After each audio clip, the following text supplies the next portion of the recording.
학교에 기증된 낡은 피아노의 건반을 드러내자 꾸러미에 쌓인 금화 913개가 나왔습니다. 피아노를 기증한 부부도 금화의 존재를 몰랐고 끝내 원래 주인은 나타나지 않았습니다. 2016년 영국의 한 부부가 이사를 하면서 33년 동안 집에서 치던 피아노를 동네 학교에 기증했습니다.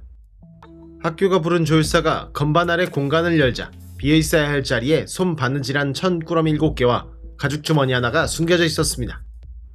안에는 금화 913개가 들어있었습니다.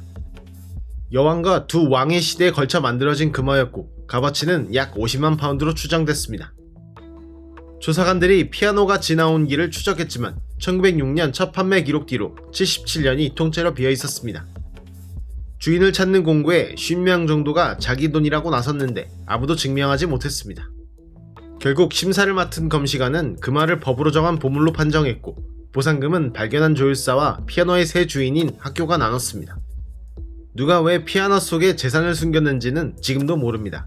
금화 일부와 그 피아노는 박물관에 전시되어 있습니다. 불붙은 여객선에 물을 너무 많이 뿌리자 불은 꺼졌지만 배가 그 물의 무게로 뒤집혔습니다. 배는 뉴욕부두 앞에서 옆으로 누웠고 결국 다시 항해하지 못했습니다. 프랑스 여객선 노르망디는 당시 세계에서 가장 크고 화려한 배 중 하나였습니다. 전쟁이 나자 미국은 이 배를 넘겨받아 병력 수송선으로 고치고 있었습니다. 1942년 2월 용접 불꽃이 배 안에 쌓아둔 구명조끼 천여 개에 옮겨 붙었습니다. 이 불로 작업자 한 명이 숨졌습니다.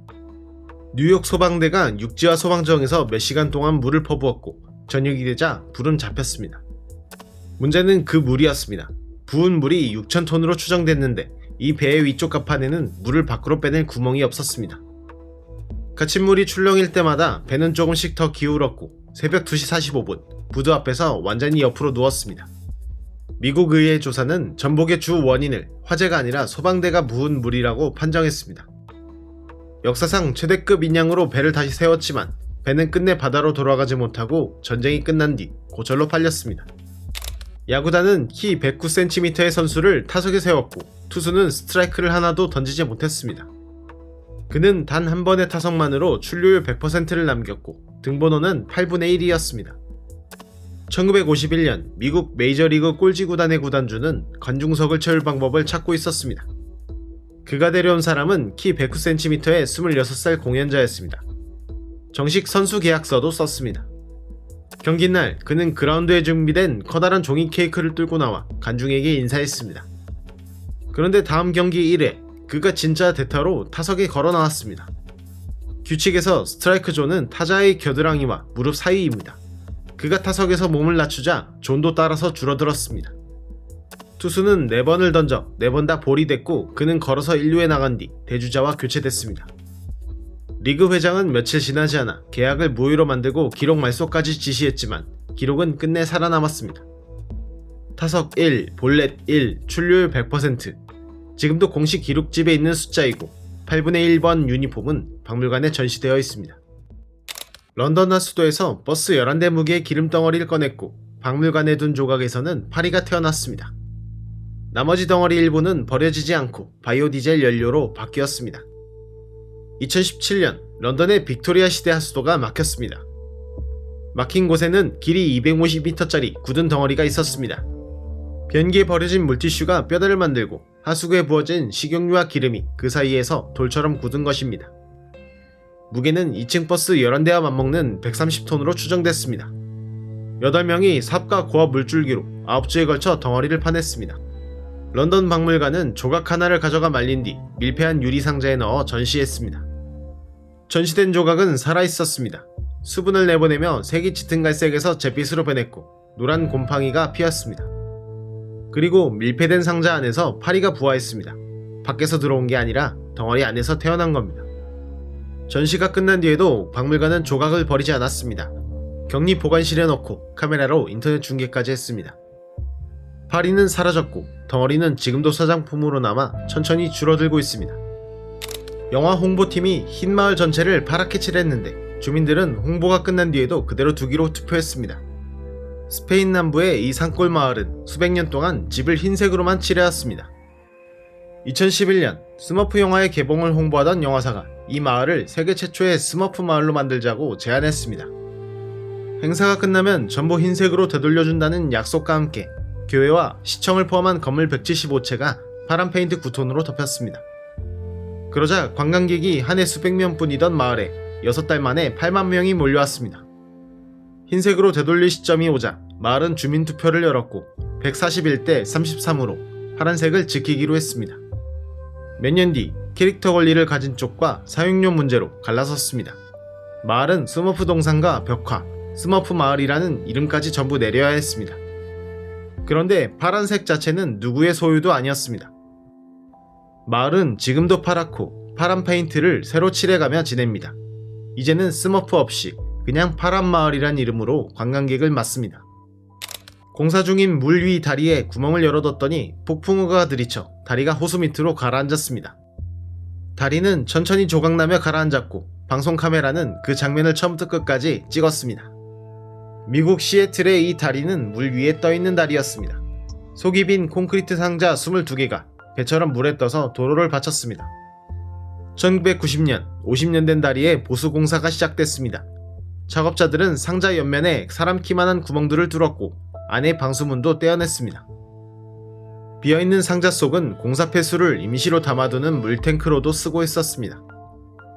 추수감사절 연휴, 폭풍이 30시간 동안 강풍과 비를 퍼부었습니다. 토요일 저녁, 작업자들은 상자에 들어온 물을 퍼내고 이상이 없다고 판단해 돌아갔습니다. 다음날 아침 한가운데 상자부터 가라앉기 시작했습니다. 열린 구멍으로 들어온 빗물과 호수물, 담아둔 폐수가 한꺼번에 무게가 된 겁니다. 상자들은 케이블로 묶여 있어서 가라앉는 상자가 옆 상자를 차례로 끌고 들어갔습니다. 다리는 상자 8개를 싣고 호수 바닥에 가라앉았습니다. 공사로 막혀있던 덕에 다친 사람은 없었고 3년 뒤 같은 자리에 새 다리가 개통됐습니다. 한 남자는 빨간 종이 클립 하나를 14번 바꿔 1년 만에 집 한 채를 얻었습니다. 마지막 교환물은 영화에 출연할 수 있는 배역이었습니다. 2005년 캐나다의 한 청년이 책상 위 빨간 종이 클립 사진을 인터넷에 올렸습니다. 이것보다 크거나 좋은 물건이면 무엇과도 바꾸겠다는 제안이었습니다. 클립은 물고기 모양 펜이 됐고 펜은 손으로 빚은 문손잡이가, 문손잡이는 캠핑용 버너가 됐습니다. 음반 녹음 계약, 미국 피닉스의 집 1년 임대권, 유명 록 가수와 보내는 오후까지 교환 목록에 올랐습니다. 12번째 교환물은 록밴드 키스의 스노글로브였습니다. 그런데 하필 그걸 갖고 싶어한 사람이 세계에서 손꼽히는 스노글로브 수집가인 영화배우였습니다. 배우는 자기가 만드는 영화에 출연 배역을 내놨습니다. 그러자 인구 1100명의 한 시골 마을이 그 배역을 받는 대신 마을에 집 한 채를 내줬습니다. 클립 사진을 올린 지 정확히 1년 되는 날, 남자는 그 집의 열쇠를 받았습니다. 그 집은 지금 빨간 종이 클립의 집이라는 이름으로 관광 명소가 됐습니다. 옆으로 쓰러진 자동차 운반선을 치우려고 작업자들은 차 4,100여 대가 든 배를 거대한 쇠사슬로 8조각 냈습니다. 쇠사슬이 선체를 자를 때 안에 실려있던 새 자동차들도 함께 잘려 단면 밖으로 드러났습니다. 2019년 새 차 4,100여 대를 실은 운반선이 미국 조지아주 항구를 떠나다 옆으로 쓰러졌습니다. 배의 균형을 잡는 물의 양을 잘못 입력한 계산 실수였습니다. 타고 있던 24명은 전원 구조됐습니다. 기관실에 갇혔던 마지막 4명은 다음날 선체에 구멍을 뚫어 꺼냈습니다. 남은 문제는 배였습니다. 바로 세우기에는 너무 무거웠고 통째로 끌어내기에는 너무 컸습니다. 결론은 배를 배가 아니게 만드는 것이었습니다. 절단용 쇠사슬을 매단 쌍둥이 크레인 선박이 왔습니다. 고리 하나가 36kg인 쇠사슬이 선체 밑을 지나 톱질하듯 왕복하며 강철 선체와 그 안의 새차들까지 썰어나갔습니다. 일주일이면 끝난다던 계획은 11개월이 걸렸습니다. 쇠사슬이 끊어졌고 배 안에서 큰 불이 났고 기름도 새어나왔습니다. 바다로 떨어진 차와 부품은 그물로 건져 올렸습니다. 8조각은 바지선에 실려 해체장으로 갔고 새 차 4,100여 대도 한 대 남김없이 배와 함께 고철이 됐습니다. 오염된 호수는 흰 거품을 도로까지 뿜어냈고 그 거품에는 실제로 불까지 붙었습니다. 인도의 대도시 벵갈루루에는 130년 된 큰 호수가 있습니다. 도시가 커지는 속도를 하수 처리장이 따라가지 못했고 도시 하수의 40% 정도가 처리되지 않은 채 이 호수로 흘러들었습니다. 하수 속 세제와 기름 성분이 물에 쌓였다가 비바람이 물을 뒤집을 때마다 눈처럼 하얀 거품산으로 부풀었습니다. 거품은 둑과 배수로를 넘어 도로를 덮었고 오토바이들은 시야를 가리는 거품을 헤치며 달렸습니다. 2015년 5월에는 수면의 거품에 불이 붙었습니다. 하수에 섞여 들어온 기름 성분이 거품에 농축되어 있던 겁니다. 2018년에 큰 불은 10시간을 넘게 탔고 진화에 군인 수천 명이 동원됐습니다. 환경사건을 다루는 법원이 조사단을 보내 물을 떠봤더니 조사한 모든 지점에서 물에 녹은 산소가 0이었습니다. 법원은 오염한 차단과 정화를 명령하고 배상금까지 물렸습니다. 그래도 비가 크게 온 뒤에는 하얀 거품이 다시 도로로 넘어오곤 했습니다. 우편배달부는 배달길에서 돌 하나에 걸려 넘어진 뒤 33년 동안 돌을 수레로 날라 혼자 궁전을 지었습니다. 정규 건축 교육을 받지 않은 그가 만든 궁전은 지금 프랑스의 공식 역사문화재로 남아있습니다. 1879년 하루 30km를 걷던 프랑스 시골의 43살 우편배달부가 배달 도중 이상한 돌에 발이 걸렸습니다. 그는 그 돌을 주머니에 넣으며 다짐했다고 회고했습니다. 자연이 조각을 만든다면 나는 그것으로 건물을 짓겠다고. 그날부터 그는 배달을 돌며 돌을 모았고 주머니는 곧 손수레로 바뀌었습니다. 집 채소밭에 돌과 석회 반죽을 쌓아 벽과 탑을 올렸습니다. 60살의 우체국에서 퇴직한 뒤에도 매일 수레를 끌고 시골로 나가 돌을 모았습니다. 사원과 동굴과 짐승 조각이 뒤섞인 건물은 33년 만에 완성됐습니다. 그는 벽에 이렇게 새겼습니다. 1만 일, 9만 3천 시간, 33년의 고생.